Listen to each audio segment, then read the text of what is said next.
أعوذ بالله من الشيطان الرجيم. بسم الله الرحمن الرحيم. الرحمن علم القرآن خلق الإنسان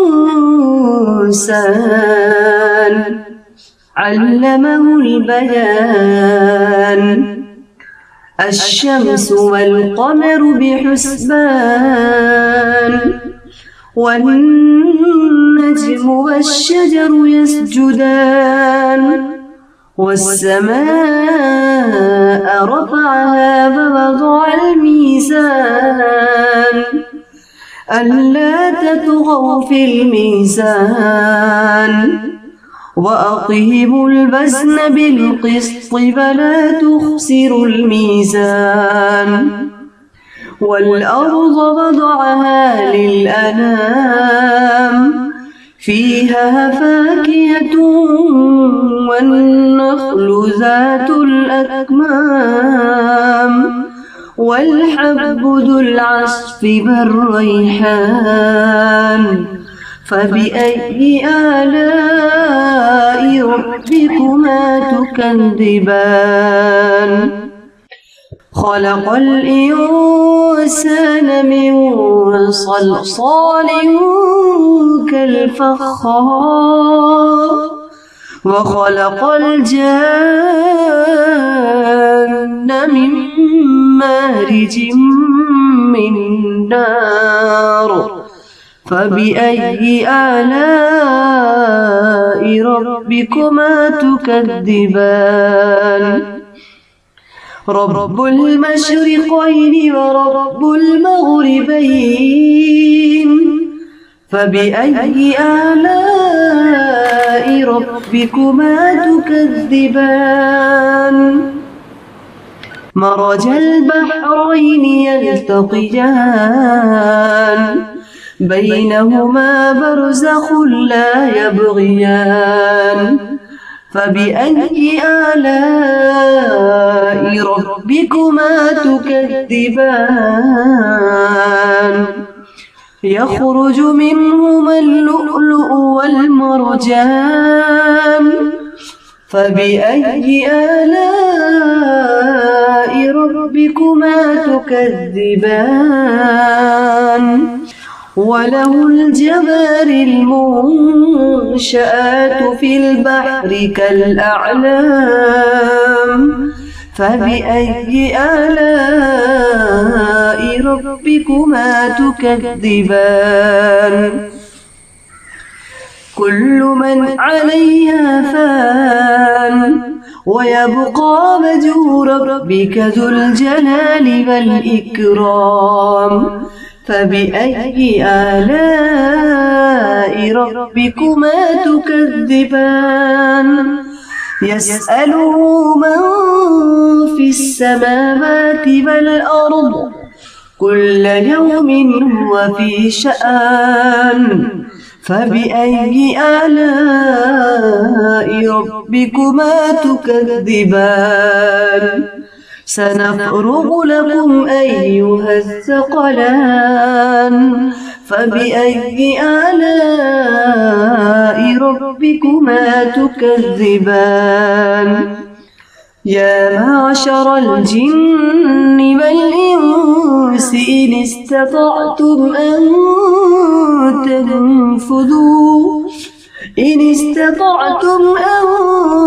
تنفذوا من أقطار السماوات والأرض فانفذوا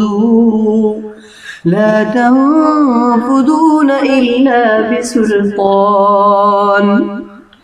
فبأي آلاء ربكما تكذبان يرسل عليكما شواظ من نار ونحاس فلا تنتصران فبأي آلاء ربكما تكذبان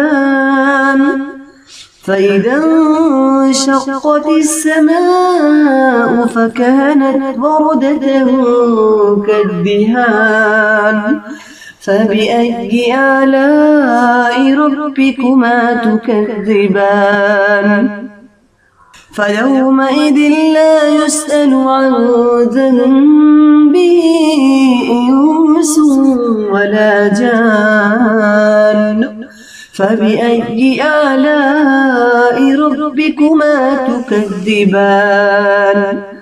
يعرف المجرمون بسيماهم فيؤخذ بالنواصي والأقدام فبأي آلاء ربكما تكذبان هذه جهنم التي يكذب بها المجرمون يطوفون بينها وبين حميم آن فبأي آلاء ربكما تكذبان ولمن خاف مقام ربه جنتان فبأي آلاء ربكما تكذبان ذواتا أفنان فبأي آلاء ربكما تكذبان فيهما عينان تجريان فبأي آلاء ربكما تكذبان فيهما من كل فاكهة زوجان فبأي آلاء ربكما تكذبان فيهن على فرش بطائنها من استبرق وجنى الجنتين دان فبأي آلاء ربكما تكذبان فيهن قاصرات الطرف لم يطمثهن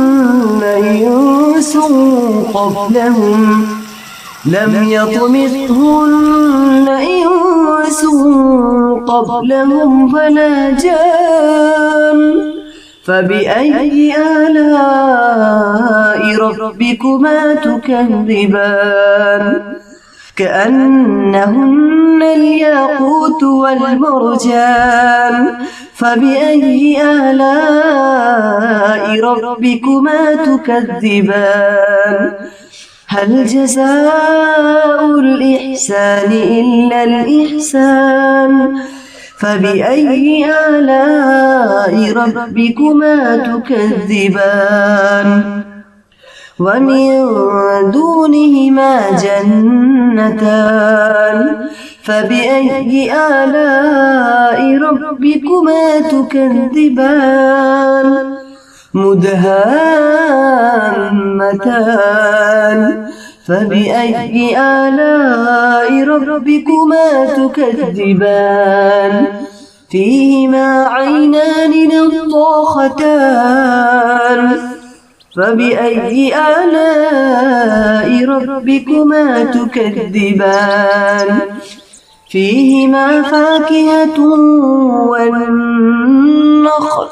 فيهما فاكهة ونخل ورمان فبأي آلاء ربكما تكذبان فيهن خيرات حسان فبأي آلاء ربكما تكذبان حور مقصورات في الخيام فبأي آلاء ربكما تكذبان لم يطمثهن إنس قبلهم ولا جان فبأي آلاء ربكما ربكما تكذبان متكئين على رفرف خضر وعبقري حسان فبأي آلاء ربكما تكذبان تبارك اسم ربك ذي الجلال والإكرام صدق الله العلي العظيم.